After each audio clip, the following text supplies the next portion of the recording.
आज के digital world में जहां हर चीज मोबाइल स्क्रीन पर आसान हो गई है, वहीं साइबर फ्रॉड्स का एक्सेसिबिलिटी भी उतना ही आसान हो गया है। ऑनलाइन पेमेंट एप्स, खासकर यूपीआई ने हमारी लाइफ सिंपल कर दी है। बस एक टैप और पैसा तुरंत ट्रांसफर। लेकिन इसी कन्वीनियंस के साथ फ्रॉडस्टर्स ने भी लोगों को फंसाने के नए तरीके निकाल लिए हैं। इन्हीं बढ़ते केसेस को देखते हुए एनपीसीआई यानी national payments corporation of India ने एक बड़ा फैसला लिया है। 1 अक्टूबर से यूपीआई का एक popular feature P2P collect request यानी मनी रिक्वेस्ट ऑप्शन ऑफिशियली बंद कर दिया जाएगा। टेंशन मत लीजिए, इससे आपके पेमेंट प्रोसेस में कोई खास रुकावट नहीं आएगी। देखिए, कलेक्ट रिक्वेस्ट फीचर का मतलब था कि कोई भी व्यक्ति आपको यूपीआई पर पेमेंट रिक्वेस्ट भेज सकता था। जैसे अगर किसी दोस्त को आपको पैसे देने हैं तो आप उसे पेमेंट रिक्वेस्ट भेज देते थे और वो अप्रूव करके पैसे भेज देता था। सुनने में ये सिंपल और यूजफुल लगता है, लेकिन यही लूपहोल फ्रॉडस्टर्स के काम आ रहा था। फेक कॉल्स, फिशिंग लिंक्स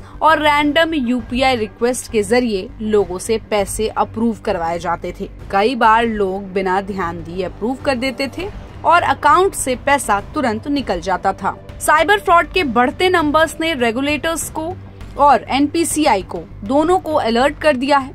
इसलिए एनपीसीआई ने साफ कहा है कि 1 अक्टूबर 2025 से ये ऑप्शन हट जाएगा, यानी अब आप किसी से पैसे मांगने के लिए यूपीआई रिक्वेस्ट नहीं भेज पाएंगे।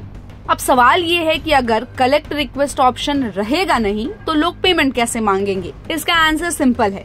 यूजर्स को खुद पेयर को यूपीआई आईडी या क्यूआर कोड भेजकर पैसे रिसीव करने होंगे। इंडिया में यूपीआई का स्केल बहुत बड़ा है। हर महीने बिलियंस ऑफ ट्रांजैक्शंस होते हैं। ऐसे में अगर थोड़े से लोग भी फ्रॉड का शिकार होते हैं तो उसकी संख्या लाखों में चली जाती है। यही रीजन है कि आरबीआई और एनपीसीआई ने ये बोल्ड स्टेप लिया है। यूजर्स को अलर्ट रहने की जरूरत है, क्योंकि देखिए, फ्रॉडस्टर्स अलग और नए तरीके इन्वेंट करते रहेंगे। Fishing links, fake QR codes और ओटीपी स्कैम्स अभी भी सबसे बड़ा खतरा है। इसलिए किसी भी अननोन लिंक या रिक्वेस्ट पर क्लिक आप मत कीजिएगा। सिर्फ ट्रस्टेड एप्स और वेरीफाइड क्यूआर कोड्स का यूज कीजिए। अपने बैंक अकाउंट और यूपीआई ट्रांजैक्शन अलर्ट्स हमेशा ऑन रखिए। तो 1 अक्टूबर से नया नियम लागू हो जाएगा। कलेक्ट रिक्वेस्ट ऑप्शन हिस्ट्री बन जाएगा और उम्मीद यही है कि इससे साइबर फ्रॉड केसेस में नोटिसिएबल गिरावट आएगी।